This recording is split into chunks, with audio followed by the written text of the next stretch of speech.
नमस्कार बच्चों। आज एक नया टॉपिक हम लोग पढ़ने जा रहे हैं। इससे पहले मोलरिटी पढ़ चुके हैं। आज हम मोलरिटी सीखेंगे कि मोलरिटी और मोललिटी में क्या डिफरेंस है और मोललिटी क्या होता है। तो आज चलते हैं सीखने हम लोग molality.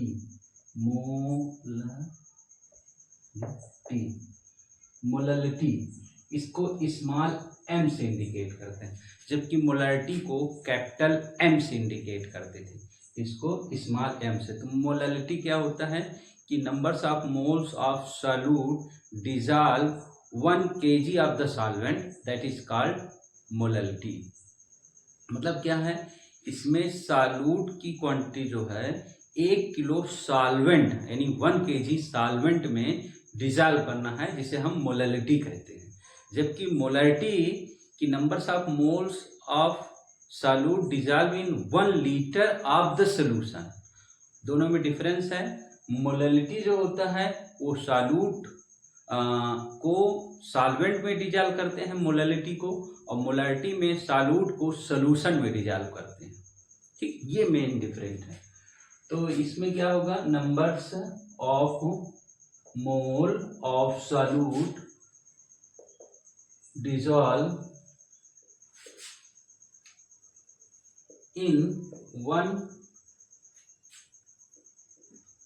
kg of solvent, that is called molality। तो molality इक्वल टू क्या होगा, numbers of mole of solute upon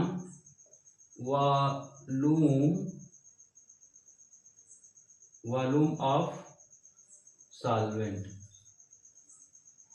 या शॉर्टकट में इसको देखें तो m equal to W upon m into 1000 upon V। यहाँ पे वॉल्यूम केजी में लेंगे, तो यहाँ पे 1000 से मल्टीप्लाई कर देते हैं तो ये ग्राम में रहेगा, इन ग्राम में जब दिया जाएगा तो ये फार्मूला को यूज करेंगे। ठीक, इससे मोललिटी निकालते हैं। अब मोललिटी इस पर कुछ क्वेश्चन करते हैं कि मोललिटी कैसे कैलकुलेट करते हैं, दोनों में डिफरेंस क्या है। यहाँ पे सॉल्वेंट होता है, जबकि मोलरिटी में यहाँ पे सॉल्यूशन होता है। ये दोनों में कॉमन डिफरेंट होता है। ठीक, जैसे एक क्वेश्चन सिंपल से कर दें कि आइए बच्चों देखते हैं, ये क्वेश्चन है, इसमें मोलरिटी और मोललिटी निकालना है। 15% सोल्यूशन ऑफ H2SO4, डेंसिटी दे दिया गया है सल्फ्यूरिक एसिड को 1.2। तो पहले हम मोलरिटी निकाल लेते हैं। तो मोलरिटी इक्वल टू होता है W upon m into 1000 upon V। तो यहाँ पे देखिए W की वैल्यू क्या है, 15% दिया है तो ये सॉल्यूट का होगा, अपॉन मोलर मास H2SO4 का लीजिए, मोलर मास m की वैल्यू H2SO4 के लिए तो क्या होगा, 1 इंटू 2 प्लस सल्फर का 32 होता है प्लस ऑक्सीजन का 16 इंटू 4। ये वैल्यू दिए जाएंगे क्वेश्चन में, तो उससे कैलकुलेट कर लेंगे तो ये 98 आएगा। तो यहाँ पे ये 98 हो जाएगा इंटू 1000 अपॉन V कैसे यहाँ पे रखेंगे, V कहीं दिया नहीं गया है। तो वॉल्यूम तो हम जानते हैं कि डेंसिटी इक्वल टू, क्योंकि डेंसिटी दिया गया है, density equal to mass upon volume होता है। तो हम वॉल्यूम निकालेंगे, वॉल्यूम इक्वल टू क्या हो जाएगा, मास अपॉन डेंसिटी। तो मास परसेंट अगर दिया जाए परसेंट क्वेश्चन में, तो यहाँ पे मास 100 ग्राम ले लेंगे, डेंसिटी 1.02 गिवन दैट है। तो बस इसी V को वैल्यू यहाँ पे पुट कर दीजिए, तो यहाँ पे हो जाएगा 100 अपॉन 1.02।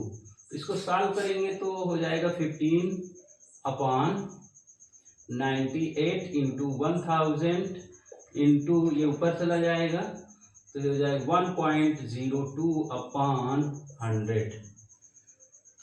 इसको कैंसिल कर दीजिए, इसको कैंसिल कर पूरा सॉल्व करेंगे तो ये आएगा 1.56 मोलर सोल्यूशन। सिमिलरली अगर हम मोलैलिटी निकालें, क्या निकालें? Small M. स्मॉल एम क्या है? मोलैलिटी। और ये क्या निकाले हैं? ये है कैपिटल एम, इसको मोलैलिटी कहते हैं। मोलैलिटी। तो मोलैलिटी और मोलैलिटी में डिफरेंस क्या है, कैसे निकालेंगे? तो जो एन की वैल्यू ये है सॉल्यूट अपॉन इसका मोलर मास सल्फ्यूरिक एसिड का 98 इंटू 1000 अपॉन यहाँ पे वॉल्यूम जो लेंगे सॉल्वेंट का लेंगे। जैसे 15% अगर सॉल्यूट है तो 85% सॉल्वेंट होगा। तो जब इसको सॉल्व करेंगे तो ये 1.8 मोलर कंसंट्रेशन आएगा। ये इसका सॉल्यूशन है। ठीक, इस तरह से सॉल्व किया जाता है। यहाँ पे सॉल्वेंट लिखा जाता है। अब देखते हैं अगर यहाँ पे वॉल्यूम जो परसेंट ना दिया जाए और कैसे टाइप के क्वेश्चन इसमें एग्जाम में पूछे जाते हैं, उसको आते हैं समझते हैं। तो चलते हैं नेक्स्ट क्वेश्चन की तरफ। आइए इस क्वेश्चन पे विचार करते हैं। क्या है कि if density of water of lake is 1.25 gram per ml and 1 kg of lake water contain 92 gram of sodium ion। यानी मतलब 1 kg वाटर लेते हैं तो उसमें 92 ग्राम सोडियम आयन प्रेजेंट होती है। तो उस वाटर के निकालना है मोलरिटी, नॉट मोलरिटी बल्कि मोलरिटी। तो मोलरिटी कैसे इसका निकालेंगे? 1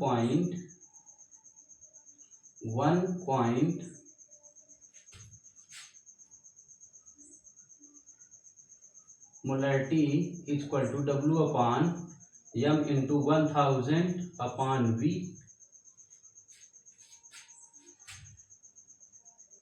तो यहाँ देखिए W क्या है? W दिया है 92 ग्राम वाटर, तो ये 92 हो जाएगा। यहाँ सोडियम दिया है ना, सोडियम आयंस का निकालना है। तो सोडियम को मोलर मास 23 होता है into 1000 upon V।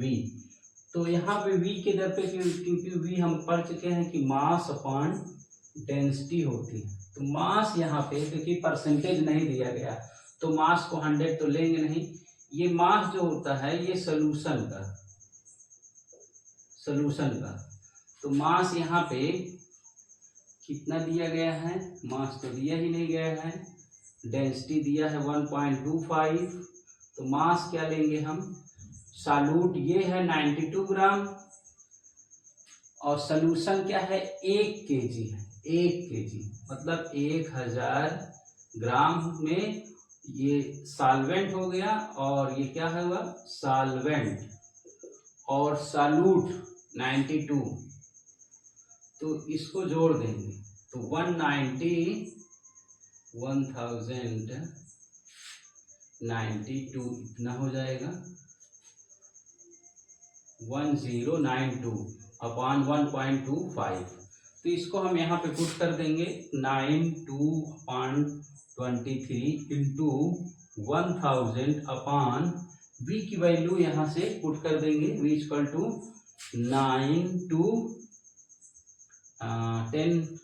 1092 upon density 1.25। इसको जब सॉल्व करेंगे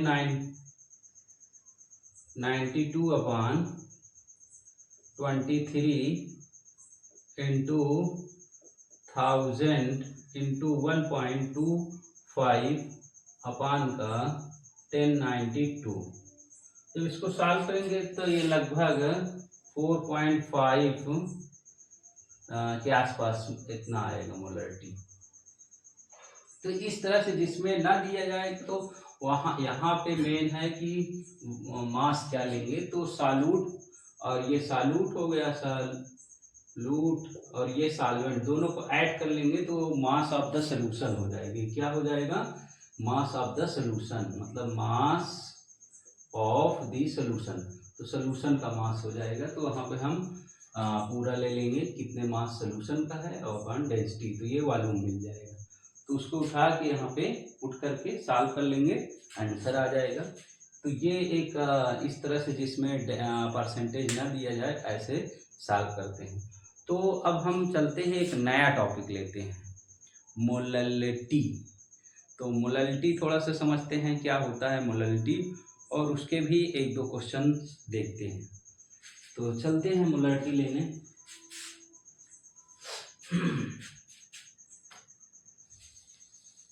ये लेते हैं नॉर्मैलिटी। नॉर्मैलिटी इसको कैपिटल एन से डिनोट करते हैं। जैसे कि मोलैलिटी पढ़े हैं वैसे ये भी बहुत फेमस टॉपिक नॉर्मैलिटी है। तो नॉर्मैलिटी क्या होता है कि numbers of gram equivalent of solute present in 1 litre of the solution is known as normality. फिर से एक बार समझ लीजिए, numbers of gram equivalent present in 1 litre of the solution is known as normality.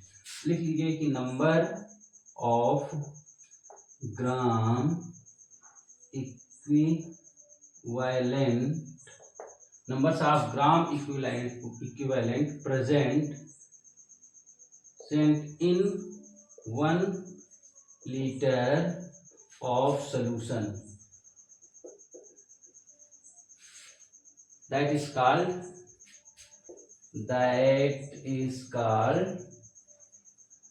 normality. That is called normality.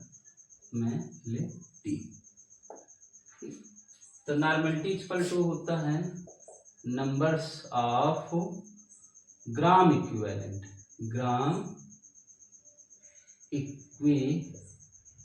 Numbers of moles upon gram equivalent, ऐसे लिखेंगे numbers of mole upon equivalent mass. Gram equivalent है या equivalent mass, दोनों वही होता है। Numbers of moles of solute लेंगे upon gram equivalent, या इसको simply n equal to W upon E into 1000 upon V, ये फार्मूले से निकाल सकते हैं। जब ml में वॉल्यूम दिया जाएगा, ml में, तो ये फार्मूला यूज करेंगे। क्वेश्चन में अक्सर सभी ml में ही दिया जा रहा है। तो ये क्या है, ग्राम इक्विवेलेंट या इक्विवेलेंट मास, इक्विवेलेंट मास, ठीक, मास, इक्विवेलेंट मास। यहाँ गिवन मास है, ये W गिवन मास, ये भी ग्राम में रहेगा और ये वॉल्यूम ml में रहेगा। तो ये नॉर्मैलिटी हम निकाल सकते हैं। तो इसके लिए भी आइए क्वेश्चन करते हैं। पहले यहाँ पे सबसे डिफरेंट पार्ट जो है इक्विवेलेंट। पहले इक्विवेलेंट क्या होता है? इक्विवेलेंट किसी भी रिएक्शन में जितना एक रिएक्टेंट किसी दूसरे रिएक्टेंट से रिएक्ट करता है इक्वल अमाउंट से, तो उसी को इक्विवेलेंट कहते हैं, या इसे ग्राम इक्विवेलेंट, अगर ग्राम में मेजरमेंट करते हैं तो इसको ग्राम इक्विवेलेंट कहते हैं। तो इसको अभी हम डिटेल समझेंगे कि इक्विवेलेंट होता क्या है, कैसे कैलकुलेट करते हैं, तो इसमें डिटेल सीखा जाएगा। फिलहाल एक क्वेश्चन देखते हैं और उससे निकालते हैं कि क्या होगा इसका। तो मान लेते हैं कि एक क्वेश्चन लेते हैं कि calculate the normality of the solution, calculate normality of solution if we take 9.8 gram of H2SO4 in 250 ml। ये मान लीजिए क्वेश्चन है कि हम नॉर्मैलिटी निकालना है। 9.8 ग्राम सल्फ्यूरिक एसिड लेते हैं और 250 ml में वाटर में डिजॉल्व कर देते हैं 250 ml में। तो नॉर्मलिटी इक्वल टू क्या होगा, W कितना दिया है 9.8, W की वैल्यू हो गया 9.8, ये W की वैल्यू, और M की वैल्यू यहाँ से निकल जाएगा, इसका 98 होता है, ये 98 अभी कैलकुलेट कर चुके हैं, इंटू 1000 अपॉन V 250 ml दिया है, 250 ml है। तो सॉल्व करेंगे तो क्या है, पॉइंट हटाएंगे, एक जीरो बढ़ जाएगा, ये कैंसिल हो जाएगा। तो अब ये एक जीरो से एक जीरो, 25 चौको 100, यानी 1 अपान यहाँ पे 10 बचेगा, 1/10 इंटू 4, तो 10 से 4 में डिवाइड करेंगे 0.4 नॉर्मल आ जाएगा नॉर्मलिटी। तो इस तरह से कैलकुलेट कर सकते हैं नॉर्मलिटी, पर ये गलत है। क्या है, ये गलत है। यहाँ पे जो यूज हुआ है ये मोलर मास यूज हुआ है, जबकि हमको नॉर्मलिटी में मोलर मास नहीं यूज करना है, ग्राम इक्विवेलेंट यूज करना है। जब ये निकलता है तो not normality, it is a molarity, ये सेम होगा तो मोलरिटी हो जाएगा। पर नॉर्मलिटी निकालने के लिए सब कुछ सेम करेंगे, यहाँ पे हम हटा के 49 कर देंगे। अब पूछोगे ये कैसे आ गया, तो 49 क्या हो, यहाँ पे सल्फ्यूरिक एसिड है H2SO4, तो H2SO4 को जब हम हाइड्रोलाइज करेंगे तो 2H प्लस देगा और प्लस SO4 2 माइनस, तो 2H देता है, इसको डाई बेसिक एसिड बोलते हैं, डाई बेसिक एसिड। तो ये 2H देता है, तो इसका मोलर मास पहले निकालेंगे, 98 आता है, इसको 2 से डिवाइड कर देंगे तो ये 49 आ जाएगा। ये 2 कहाँ से आया है, ये यहाँ से आया है कि 2 एसिड डाई बेसिक एसिड रहेगा तो 2 से डिवाइड करके 49, तो यहाँ पे 49 रखेंगे, तो 49 2 जा 98, और यहाँ पे तो 4 है, तो 4 दूना 8, तो यहाँ पे मोलरिटी जो है नॉर्मलिटी क्या आ जाएगी, यहाँ पे क्या हो जाएगा 4 2 जा 8, यहाँ पे 0/10, तो ये 0.8 नॉर्मल है। अब ये सही है, ये नॉर्मलिटी है, और मोलरिटी जब निकालेंगे तो 0.4 मोलरिटी आएगा। ठीक है, तो ये दोनों में डिफरेंस है किसी भी कंपाउंड में, नॉर्मलिटी और मोलरिटी में। तो मोलरिटी नॉर्मलिटी में जब ये आता है इक्विवेलेंट वेट, तो इक्विवेलेंट वेट ये तो एसिड का हमने H2SO4 का कैलकुलेट कर दिया। तो इसी तरह से अभी हम सीखेंगे जितने एसिड है, बेस है, साल्ट है, ठीक है, एलिमेंट है, आयंस है, कोई बैलेंस इक्वेशन है, इनमें सब में अलग अलग इक्विवेलेंट वेट होते हैं, और इक्विवेलेंट वेट से हम कैलकुलेट करते हैं। पहले इक्विवेलेंट वेट तब इसमें रखते हैं, तो उसकी डिटेल्स नेक्स्ट वीडियो में सीखते हैं, इक्विवेलेंट वेट। ठीक, तब